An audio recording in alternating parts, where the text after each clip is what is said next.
Welcome to Lifestyle with Neeraj. A few years ago, I purchased an old house in the foothills of the Cape Breton Highlands near a community called Sherrycamp. Sherrycamp was founded by the French community of Nova Scotia called Acadians. At one time, the east coast of Canada was under French control and called Acadia. Even by the 1700s, Acadians outnumbered the British in Nova Scotia 3-1. Since the British suspected that they were loyal to the French, they finally deported them in 1755. They were forcibly shipped to various parts of present-day USA. By 1763, the British dominated the lands from Labrador to Florida and felt confident enough to allow some Acadians to return. When they did return, the Acadians were permitted only on remote, unwanted lands, one of them being Sherrycamp. The house that I purchased was built by these Acadian settlers. However, it was no longer in use, having been essentially abandoned by the offspring of this family. Once we moved in, we had the arduous task of disposing of the artifacts of several generations of this family. One day, I came across an old suitcase in the attic. It was filled with old clothes, but what is interesting is that someone had lined the suitcase with an old newspaper. I examined this paper closely and saw that it was The Times, dated Wednesday, June 23rd, 1813.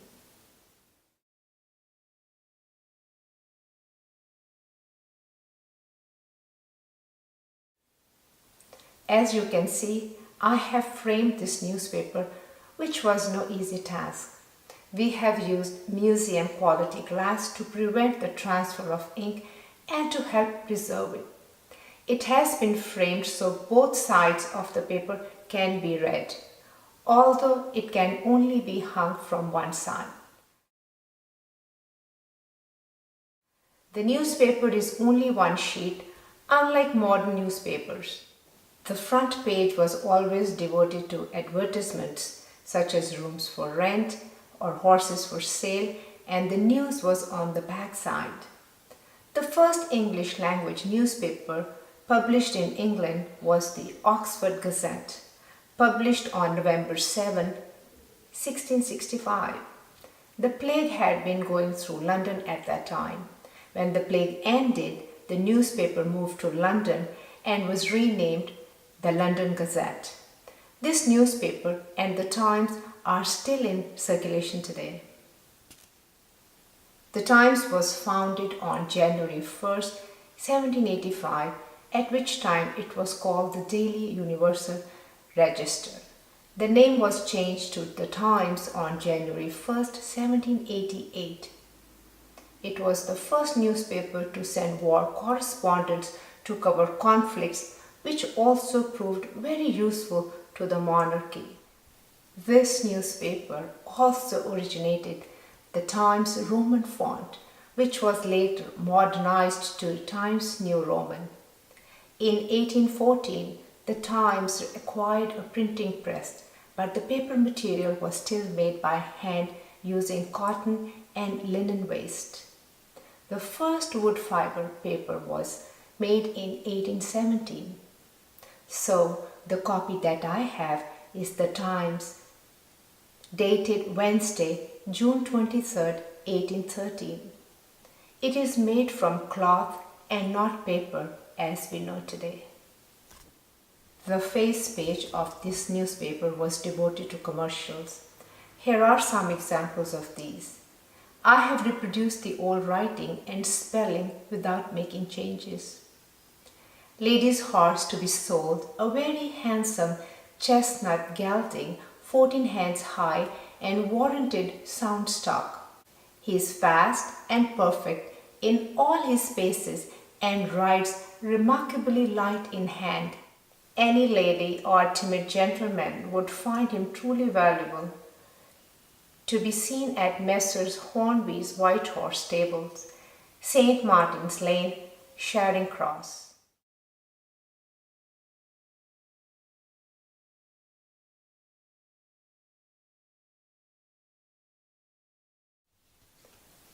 The reverse side contains news which includes sections devoted to the campaigns against Napoleon Bonaparte as well as the affairs of the East India Company.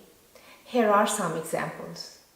Extract of dispatch from General Viscount Cathcart to Lord Viscount Castlereagh, headquarters Obergroditz near Schweidnitz, June 1, 1813.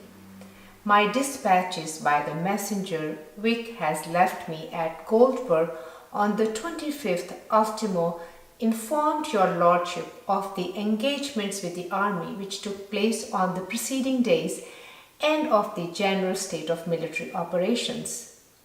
I have the honor to enclose herewith the several relations which have been published at the Russian headquarters of these affairs, together with that of a recent and brilliant success which has been obtained by the exertions and talent of General Count M. Woronzow.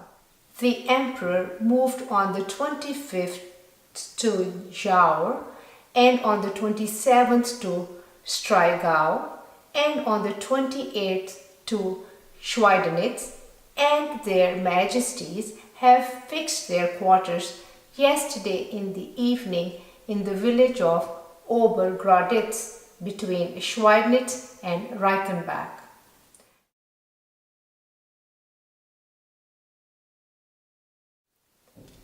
Bonaparte continues to follow with his full force, but has met with severe checks in every enterprise he has undertaken, and has had no success.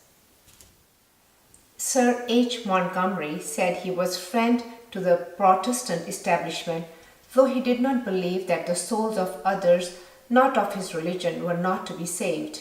He had been long in India, had traversed it from the Indus to Ganges, and had been on the coast and in almost every place of worship on a line of 3,000 miles, with the exception of the temple of Jagannath. Mr. Schwartz, he admitted, was a devout man, but he was a great politician and had extensive power in Tanjore. He was employed in every negotiation.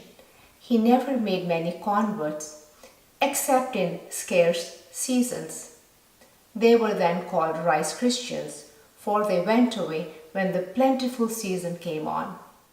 Most of them were originally emigrants from Syria, of whom there were also many at Travancore, as well as many from Abyssinia and Arabia, besides Jews.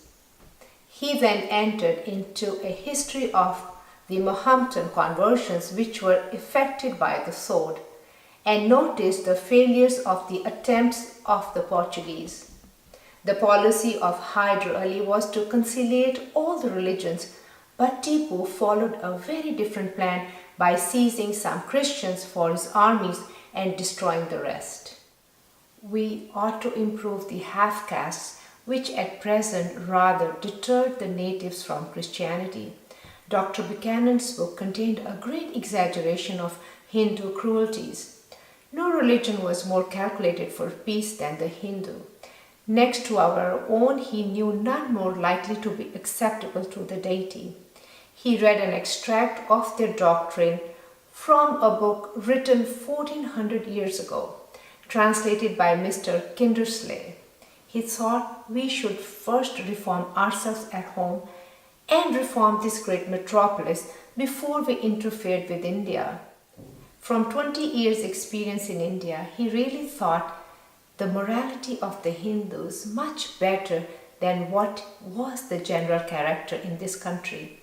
He then read many documents to show that the numbers of Christians now in India was far more considerable than what was generally supposed, and that all over the coast of Malabar they were highly respected.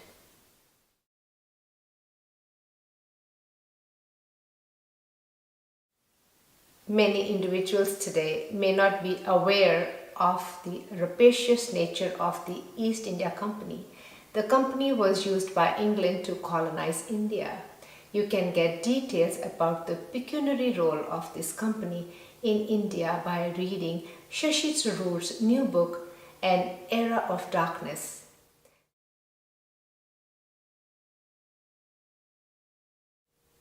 There is also a North American version of this book, which was just released in May 2018, called Inglorious Empire.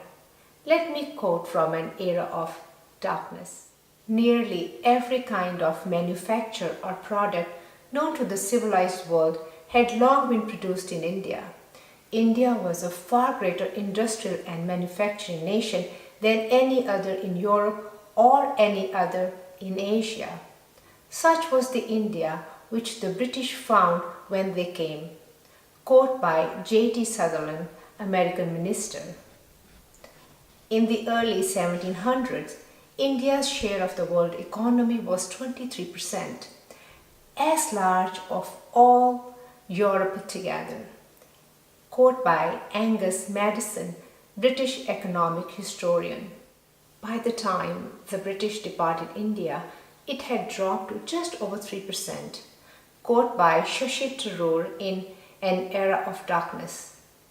The British extracted from India approximately 18 million pounds each year between 1765 to 1815. Again quote by Shashi Tharoor in An Era of Darkness. There are few kings in Europe richer than the directors of the English East India Company. Quote by Comte de Châtelet, French ambassador to London. On his first return to England, Robert Clive, Commander-in-Chief of British India, Clive took home £234,000 from his Indian exploits, 23 million pounds in today's money, making him one of the richest men in Europe. Clive came back to India in 1765 and returned 2 years later to England with a fortune estimated at £400,000, 40 million pounds today. Clive declared, "When I think of the marvelous riches of that country and the comparatively small part that I took away, I am astonished at my own moderation." Quote by Shashi Tharoor in An Era of Darkness. The Englishman flourishes and acts like a sponge, drawing up the riches from the banks of the Ganges and squeezing them down upon the banks of the Thames. Quote by John Sullivan, East India Company official. The British conquest of India was the invasion and destruction of a high civilization by a trading company, the British East India Company, utterly without scruple or principle, careless of art and greedy of gain, bribing or murdering, annexing and stealing. Quote by Will Durant, historian. Durant called Britain's colonization of India the greatest crime in all history. You may want to get all the sordid details by reading Dr. Tharoor's book. Thank you for watching. I hope you found this talk interesting.